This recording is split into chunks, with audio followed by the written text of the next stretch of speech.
I don't care how good they is right now. It's a whole different ball game, bro. With somebody holding on your shorts the whole way to the basket. Legal. And it's legal. Come on, man. When you run through the paint and you can get bumped, it's different. And that's my argument with people. It's like, it ain't no disrespect to anybody because they're all great. And you're going to argue back and forth and everybody's going to have their opinion. But I'm saying, which rules are we using? As far as inspiration, I didn't take much inspiration from Vince. 8 straight NBA Finals, 10 total appearances. On the surface, that's absolute domination. But NBA legend Vince Carter just said something that has the entire basketball world questioning everything we thought we knew about LeBron's legacy. And this wasn't some emotional hot take. Carter came with receipts, cold hard facts, and historical context that's impossible to ignore. You just have to find, maybe you don't play Bron as many minutes in the first quarter and bring him back, a little later in the second quarter, he could play longer stretches that way. It's just something they have to tweak and figure it out. Carter didn't show up to throw shade. He came to tell the truth. In early 2025, during what seemed like a routine retirement interview, someone asked Carter about LeBron's place in NBA history. That's when Vince decided the pleasantries were over. He started diplomatically, "I respect LeBron." The room exhaled. Everyone expected the standard praise. Then he dropped the hammer. But let's be real about what we're actually calling dominance here. The interviewer's expression said it all. Pure shock. Then Carter went straight for the jugular. That Eastern Conference from 2011 to 2018, that wasn't dominance. That was an open freeway with zero traffic. Dead silence. You could practically hear jaws hitting the floor. But Vince wasn't finished. He doubled down hard. The path LeBron had to those finals wasn't just easy. It was one of the smoothest roads to multiple finals in NBA history. Mic drop moment. Within hours, that soundbite exploded across every platform. Twitter erupted. Instagram turned into a war zone with LeBron supporters clashing against old-school basketball purists. And here's what's really telling. Behind closed doors, multiple former NBA players quietly co-signed Carter's take. They just didn't have the courage to say it publicly because they knew the backlash would be ruthless. But Carter didn't make that statement recklessly. He brought the data. And when you examine the numbers, they tell a compelling story. Yes, LeBron reached 8 consecutive finals from 2011 to 2018, a feat that sounds superhuman until you break down exactly who stood in his way. That's well said, and that's what I said, because you're going to always ruffle feathers. If you're a diehard Bron fan, you think it's disrespect when you say otherwise about him, Kobe, and Mike. So that's just, it's going to be an ongoing battle because unless they ever played against each other. Just imagine them playing against each other. Whew. So for the record, you got MJ, Kobe, and then LeBron? Yes. Can LeBron, in your opinion, with LeBron's maybe 2-3 years left, maybe 4, does he have an opportunity in your mind to possibly jump Kobe? He has an opportunity. I mean, and it's just gonna be based off of the Eastern Conference during that stretch wasn't just weak, it was historically anemic. Teams with barely above 500 records were being labeled contenders simply because somebody had to fill the playoff bracket. Most seasons, the East's second-best squad wouldn't have survived the second round out west. Some wouldn't have made the Western Conference playoffs at all. That's not opinion, that's documented reality. The win totals paint an undeniable picture. During that 8-year dynasty run, you could count on one hand how many Eastern Conference playoff teams hit 55 wins or better. Meanwhile, the Western Conference was an absolute gauntlet, stacked with 55-plus win teams year after year. Out west, legitimate championship contenders were getting bounced in the first round. We're talking about squads talented enough to win it all, eliminated early because the competition was that savage. Carter specifically pointed to LeBron's Miami years, 2011 to 2014, as prime evidence. When you compare who the Heat faced in the East versus what Western Conference teams battled nightly, it's not even in the same universe. LeBron's path looked less like a championship gauntlet and more like a coronation ceremony. That's why Vince's words hit with such force. The numbers completely validate his argument. The truth can be uncomfortable, and this truth is cutting deep. The Celtics, their Big Three dynasty was crumbling, held together by athletic tape and nostalgia. The Pacers had heart, but be honest, they weren't beating the Spurs, Thunder, or Warriors in a 7-game war, not remotely close. Out west, completely different universe, and that's exactly Carter's point. While LeBron navigated a soft Eastern bracket, the West was pure brutality every single night. San Antonio was still running their dynasty like clockwork. Popovich, Duncan, Parker, Ginobili executing basketball perfection. Oklahoma City featured Kevin Durant and Russell Westbrook at their absolute apex, demolishing opponents. The Clippers brought Lob City to life with Chris Paul orchestrating and Blake Griffin throwing down poster dunks. The Warriors were constructing what would become the greatest team in NBA history. Houston had James Harden torching defenders at will. Even Memphis, gritty, defensive-minded Memphis, was grinding teams into dust with their suffocating physical style that could humble anybody on any given night. Every Western Conference playoff round was a heavyweight fight. Championship-caliber franchises were eliminating each other before the finals even started. Spurs versus Thunder, 7 games of absolute chaos. Warriors versus Spurs, 6 games of elite basketball. And here's the kicker. Those teams would have steamrolled through the Eastern Conference without breaking a sweat. When Vince Carter said all this, it carried extra weight because this man lived it. He competed in both conferences.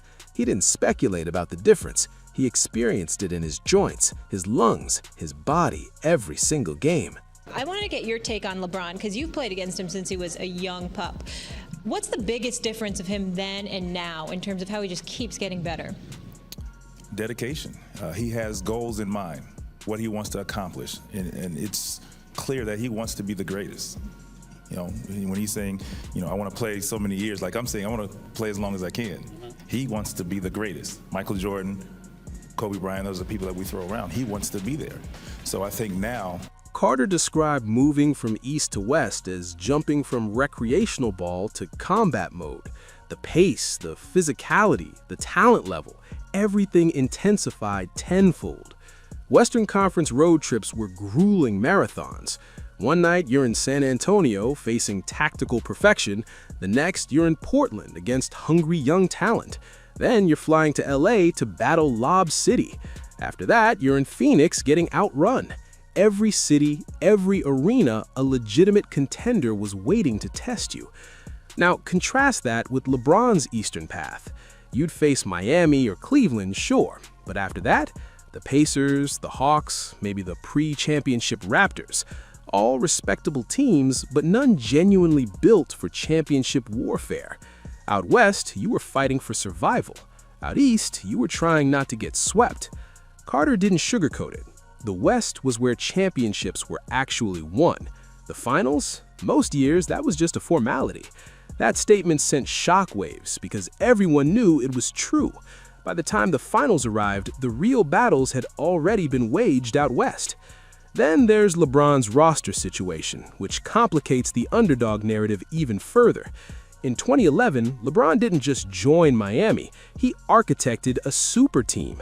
Dwayne Wade and Chris Bosh weren't role players. They were all-stars in their prime, champions by pedigree, built to dominate. That wasn't a team. That was a precision-engineered weapon designed to obliterate opposition. And in the East, it worked flawlessly. No franchise had the firepower to compete. The Celtics' Big Three were aging out. The Bulls had Derrick Rose, one transcendent star before injuries derailed everything. And everyone else was just hoping to maybe steal a game. When LeBron returned to Cleveland, he ran the identical blueprint. Recruit stars, construct another powerhouse. He orchestrated Kevin Love's arrival while Kyrie Irving ascended to superstardom. 3 all-stars at their peak, surrounded by perfectly complementary role players. Meanwhile, most Eastern Conference teams were fortunate to have 1 all-star on their entire roster.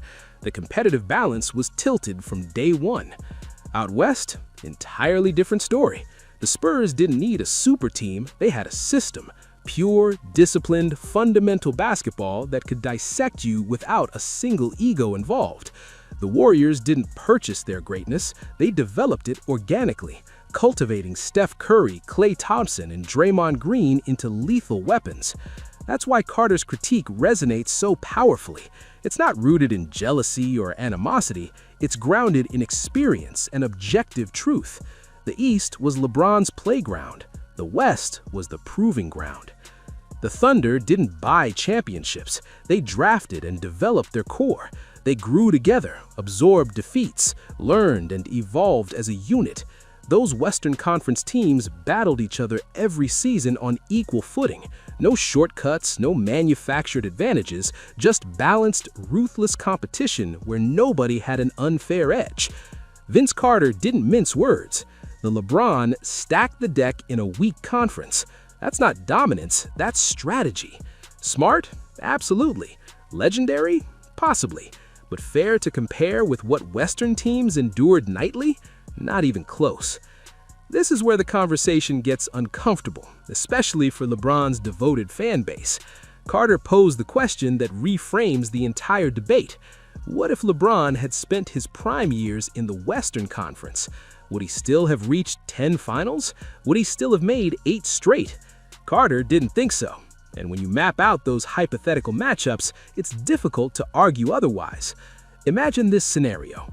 LeBron's Miami Heat 2011 to 2014 competing out west. First round, Memphis Grizzlies. That grit and grind machine that turned every game into a street fight. You're getting physically punished every possession. Every point is earned through blood and sweat. Survive that, and what's waiting? Either the Spurs or Thunder in round 2, both championship-level juggernauts, completely different styles. One series you're battling Tim Duncan's timeless excellence and Popovich's strategic genius. The next, you're trying to contain Kevin Durant and Russell Westbrook at their explosive peak. And if you somehow survive both wars, now you're facing either the ascending Warriors dynasty or the Clippers' Lob City mayhem, both ready to end your season. Compare that to LeBron's actual Eastern path.